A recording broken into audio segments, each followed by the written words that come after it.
বিয়াত সদায় দৰা পিছত যায় আৰু বৰযাত্ৰী আগত যায়, আৰু যেতিয়া মাংগলিক অনুষ্ঠান হয় আৰতি আগত যায় আৰু বাকী লোক পিছত থাকে।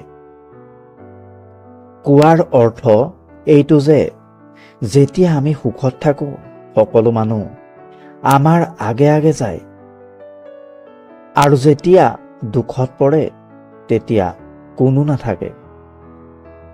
মোবাইল এটা হেৰালে আমি যিমান বিচাৰোঁ সিমানখিনি যদি নেতা এজন নিৰ্বাচন কৰাৰ সময়ত কৰিলোহেঁতেন, তেতিয়াহ'লে আমাৰ দেশখন আজি ক'ৰবাত থাকিলহেঁতেন। মধ্যবিত্তসকল এই কাৰণেই দুখীয়া যে তেওঁলোকে ধনী দেখাবলৈ সকলো পইচা খৰচ কৰে।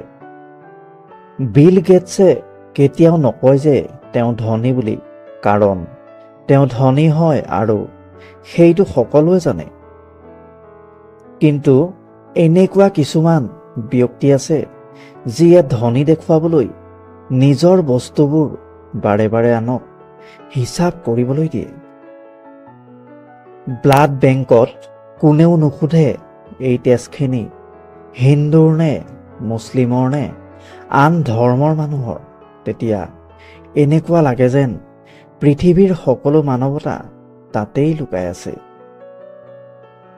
কোনো ছোৱালীয়ে জীৱন সংগ্ৰাম কৰি থকা ল'ৰা এজনৰ লগত বিয়া হ'ব নিবিচাৰে, কিন্তু যেতিয়া সেই ল'ৰাজনে সংগ্ৰাম কৰি কৰি আগবাঢ়ি গৈ সফলতা পায় তেতিয়া তেওঁৰ ওচৰলৈ যাবলৈ বিচাৰে। ভুল সেইসকলেই কৰে যিয়ে কাম কৰে, আৰু অকামিলাবোৰেতো গোটেই জীৱনটো আনৰ দুখ খুচৰি থাকোঁতেই যায়। মনত ৰাখিব বন্ধুসকল, যেতিয়ালৈকে আপুনি প্ৰয়োজনীয় হৈ থাকিব তেতিয়ালৈকেহে আপোনাক চিনি পাব, কিয়নো চাকিটো জ্বলোৱাৰ পিছত আমি মেচৰ কাঠিটো দলিয়াই দিওঁ। ভাগ্যক কেতিয়াও বিশ্বাস নকৰিবা, বিশ্বাস কৰিবা তোমাৰ শক্তিক। তুমি নিজকে প্ৰথমে ভালকৈ চলিবলৈ শিকা, তেতিয়াহে আনক চলাব পাৰিবা। মানুহৰ অহংকাৰে কেতিয়াও সত্যক গ্ৰহণ কৰিবলৈ নিদিয়ে, সেইবাবে অহংকাৰ কৰা উচিত নহয়। আনৰ আচৰণে যাতে কেতিয়াও আমাৰ ভিতৰৰ শান্তি নষ্ট কৰিব নোৱাৰে তালৈ লক্ষ্য ৰাখিব লাগে। জীৱনত যদি আমি ভাল কথা ভাবোঁ তেনেহ'লে আমাৰ জীৱনত ভালেই হ'ব। সেইদৰে যদি বেয়া কথা ভাবোঁ তেতিয়া বেয়াই হ'ব।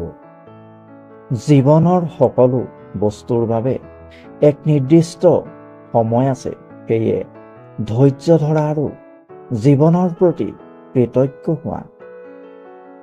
জীৱনত যিজনে তোমাক বিশ্বাস কৰে তেওঁক কেতিয়াও মিছা নকবা, আৰু যিজনে মিছা কথা কয় তেওঁক কেতিয়াও বিশ্বাস নকৰিবা। তুমি যদি আনৰ জীৱনত আশাৰ বন্তি জ্বলোৱা তেনেহ'লে সেই পোহৰে তোমাৰ অহা যোৱা কৰা পথকেই আলোকিত কৰিব। য'ত সকলো আশা আকাংক্ষাৰ পৰিসমাপ্তি ঘটে তাৰ পৰাই জীৱনৰ শান্তি আৰম্ভ হয়।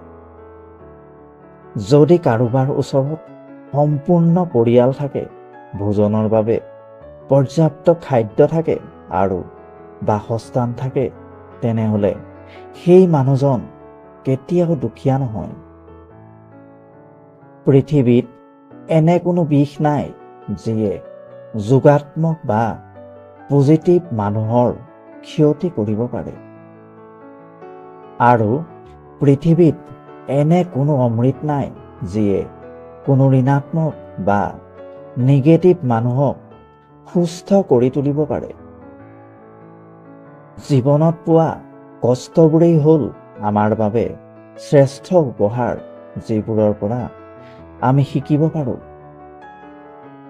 এটা মুহূৰ্তই এটা দিন সলনি কৰি দিব পাৰে, আৰু এটা দিনে এটা জীৱন সলনি কৰি দিব পাৰে। আৰু এই জীৱনে গোটেই বিশ্বকে সলনি কৰি দিব পাৰে।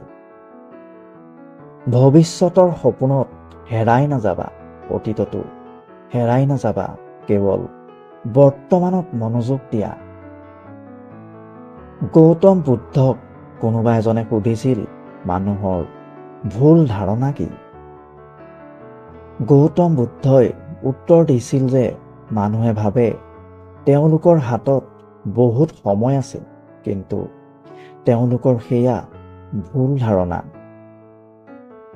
ভিৰৰ পৰা সদায় সতৰ্ক থাকিব লাগে, সদায় বাচি থাকিব লাগে আমি ভিৰৰ পৰা।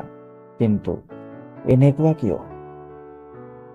চাণক্যৰ নীতিমতে এয়া ভিৰেই হয়, যিয়ে নেকি আমাৰ পজিটিভ দৃষ্টিকোণটোক নষ্ট কৰি দিয়ে। সেইকাৰণে ভিৰৰ সলনি নিজৰ বুদ্ধিক ব্যৱহাৰ কৰক। আৰু সদায় এইটো কথা মনত ৰাখিব যে তলমূৰ কৰি যোৱাটো বহুত ভাল কথা, কাৰণ এয়াই হৈছে ভদ্ৰতা বা নম্ৰতাৰ পৰিচয়। কিন্তু এইষাৰ কথা সদায় মনত ৰাখিব যে যদি আপুনি নিজৰ আত্মসন্মানকণ হেৰুৱাই আনৰ ওচৰত তলমূৰ কৰিব লগা হয়, তেন্তে সেয়া নিজক হেৰুৱাৰ সমান হয় আৰু ই আত্মহত্যা কৰাৰ দৰে হয়। সেইকাৰণে জীৱনত নম্ৰ হওক, একো কথা নাই, কিন্তু তাৰ এটা সীমা থাকিব লাগে।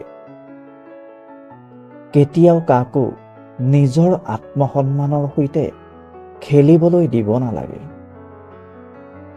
চাণক্যই কৈছিল, অলপ গহীন গম্ভীৰ ভাল কথা আমাক কেৱল দুজন মানুহেই ক'ব পাৰে। এজন হৈছে সেইজন যাৰ বয়স বেছি, যাৰ নেকি জীৱনটোৰ বিষয়ে বহুত বেছি অভিজ্ঞতা আছে। আৰু আনজন হৈছে সেইজন যিজনে নেকি জীৱনত বহুত বেছি ধাক্কা খাইছে আনৰ পৰা। বন্ধুসকল, পানীত পৰিলে কোনো নমৰে, পানীক মিছাতেই বদনাম কৰা হয়। পানীত পৰিলে মৰে তেতিয়াহে যেতিয়া নেকি পানীত পৰাজনে সাঁতুৰিব নাজানে। এইষাৰ কথা সঁচাকৈ মন কৰিবলগীয়া কথা।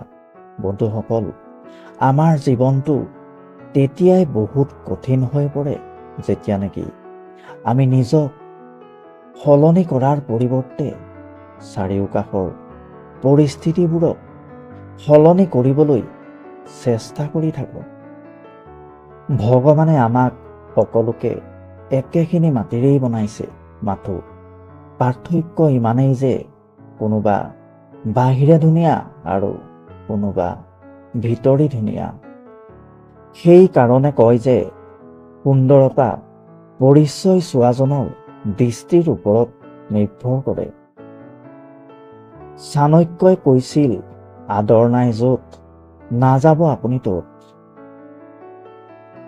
বন্ধুসকল, য'ত আপোনাৰ বাবে অলপো আদৰ নাই, অলপো সন্মান নাই, তাত আপুনি নিজৰ আত্মসন্মানকণ হেৰুৱাবলৈ কেতিয়াও নাযাব বা কেতিয়াও যোৱা উচিত নহয়। যিজনে নুশুনে তেওঁক নুবুজাব, যিটো হজম নহয় সেইটো নাখাব, যিজনে সত্যটো ক'লে বেয়া পায় তেওঁক কেতিয়াও মনাবলৈ নাযাব। যদিহে আপুনি কিবা শিকিবলৈ ইচ্ছা কৰে বা ঘৰৰ বাহিৰত কিবা শিকিবলৈ যায়, তেন্তে নিজৰ খংটোক সদায় ঘৰতেই এৰি থৈ যাওক। কিয়নো এটা কথা সদায় মনত ৰাখিব, আপুনি কাৰোবাক খং দেখুৱাবলৈ কেৱল কিছু মুহূৰ্ত লাগে, কিন্তু সেই খঙৰ বাবে হোৱা লোকচান আপুনি গোটেই জীৱনটো ভুগিব লগা হয়। বন্ধুসকল, খঙত কোৱা এটা কঠোৰ শব্দও ইমানেই বিষাক্ত হ'ব পাৰে যে আপুনি কোৱা হাজাৰটা ভাল কথাকো এই নিমিষতে ধ্বংস কৰি দিব পাৰে।